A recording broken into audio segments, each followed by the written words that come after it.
Namaste. On behalf of the Anveshanam team, I, Aishwarya Raman, welcome you all to Vachana Lahari, an artistic reverence to Lord Shiva on the auspicious occasion of Mahashivaratri. This series comprises of vachanas by Saints Basavanna, Akka Mahadevi and Shanmukha Swami. Vachana Lahari has been conceptualized by Srimati Usha Prabhu Hungund and myself. Each vachana will be sung by Usha Prabhu Hungund and presented by a different dancer, and the literary discourse will be provided by the scholarly Sri Vishwanand Pattanashetty. Today, Srimati Preethi Prasad will be beginning this series by presenting a vachana of Saint Basavanna.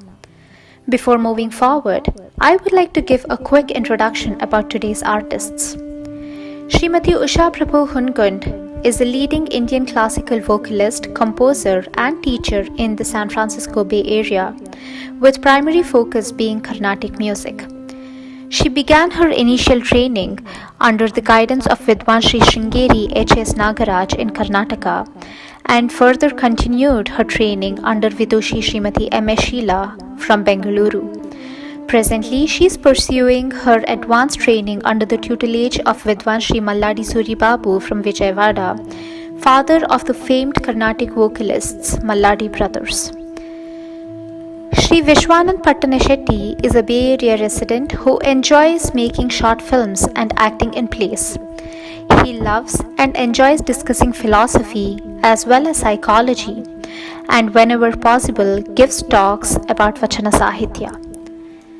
Srimati Preethi Prasad started learning dance under Srimati Manjula Vishwanath, and later she came under the wings of dance duos Guru Sri Kiran Subramaniam and Srimati Sandhya Kiran at their institution Rasika Academy of Performing Arts in Bengaluru.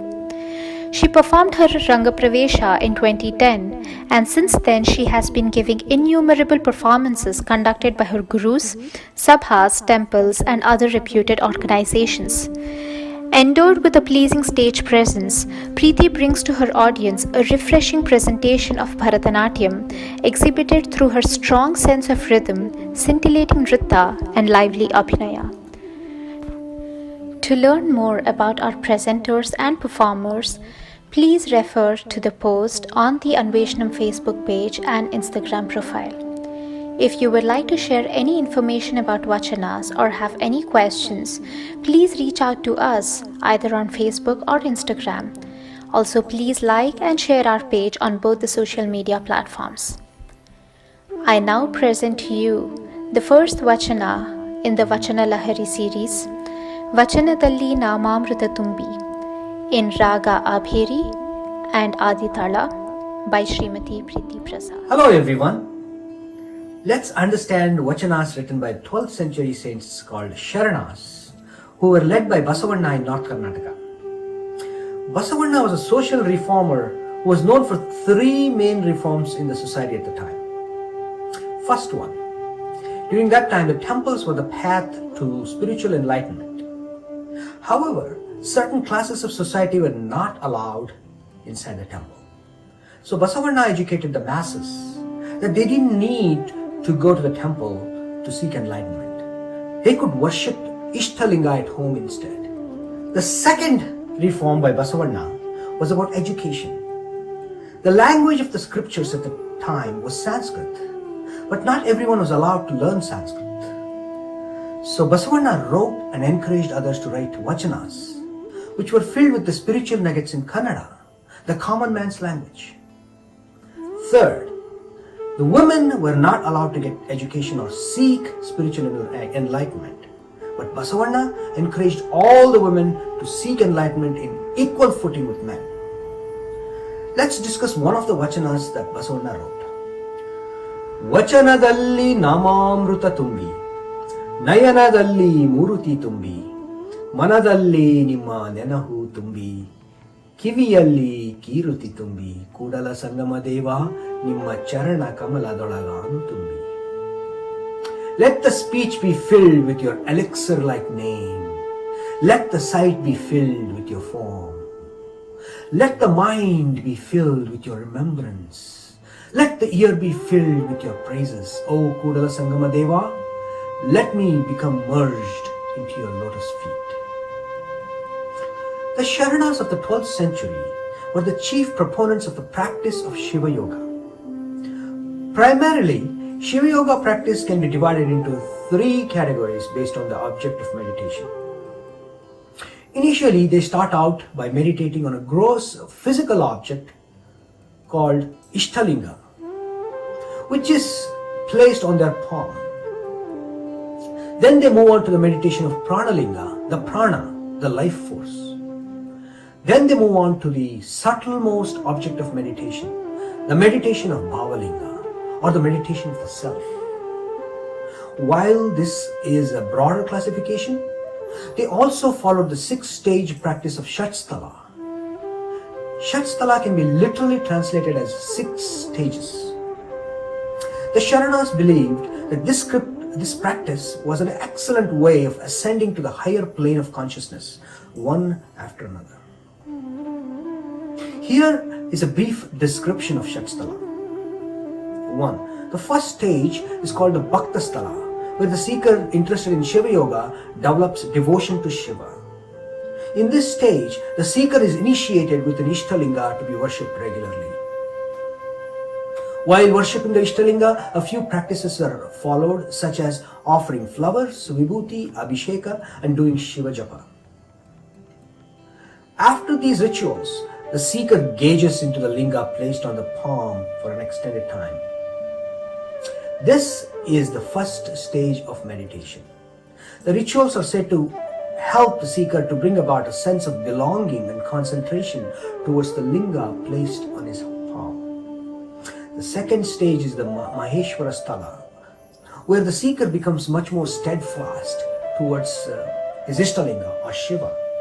Having perfected the practice of Ishtalinga meditation previously, he is now deeply absorbed in the meditation of the Ishtalinga.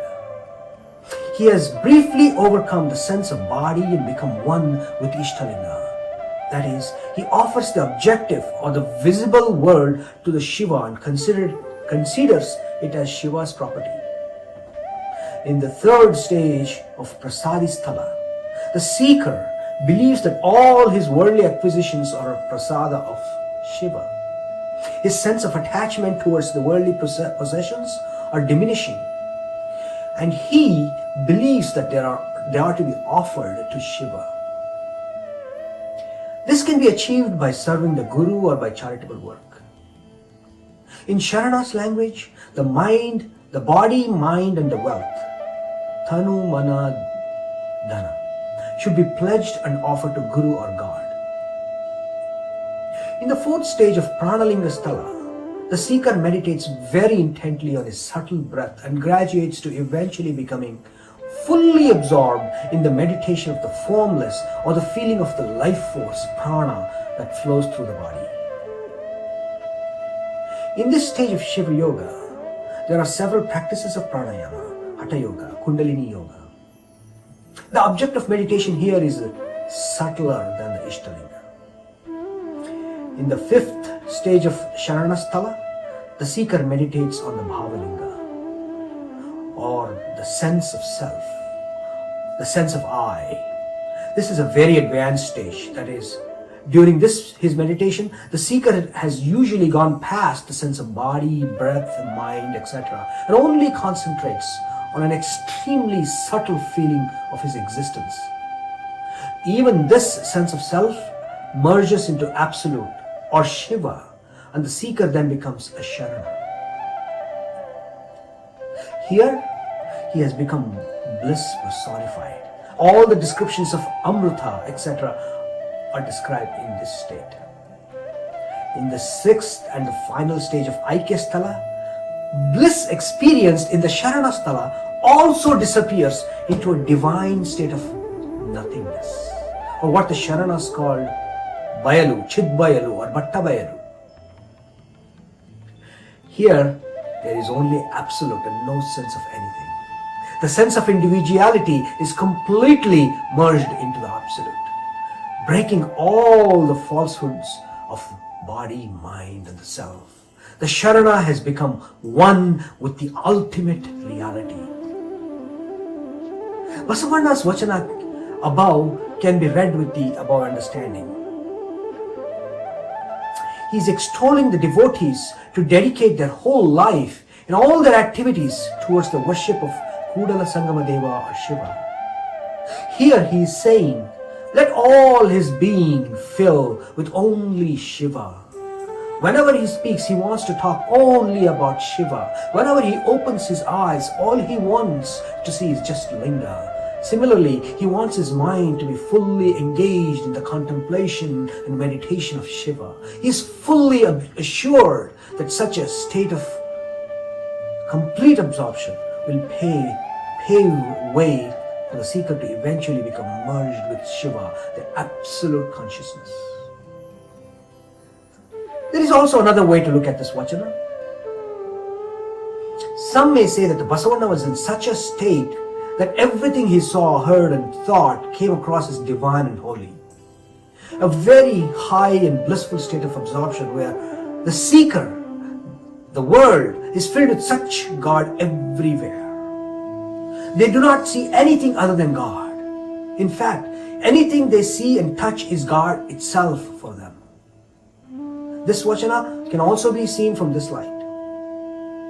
Many great saints and seers have often reached this stage where they do not see anything separate from God. As mentioned in the first mantra of Ishopanishad, Isha Vasyam Idam Sarvam. Sagamappa mapa gamappa ni pani mapa nitsa nisa.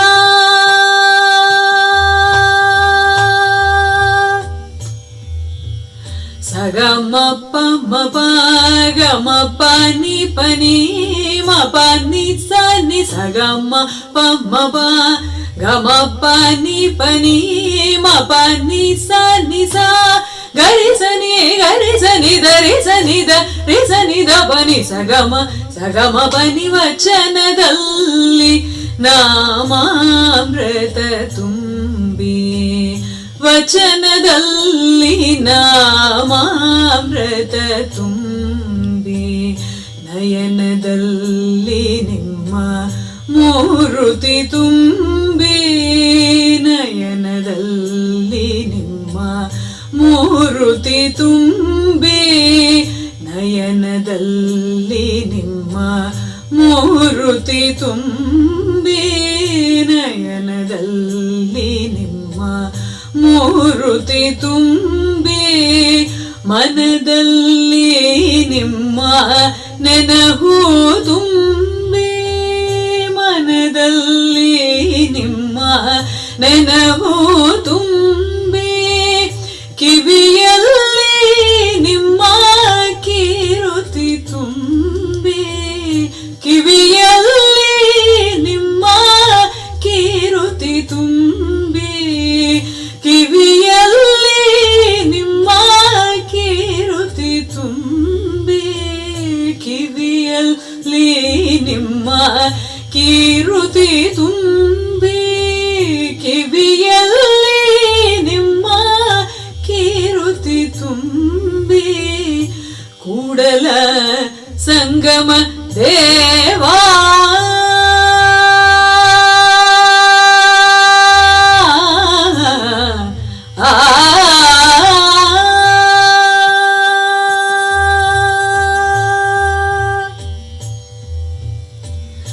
Kudala Sangama Deva.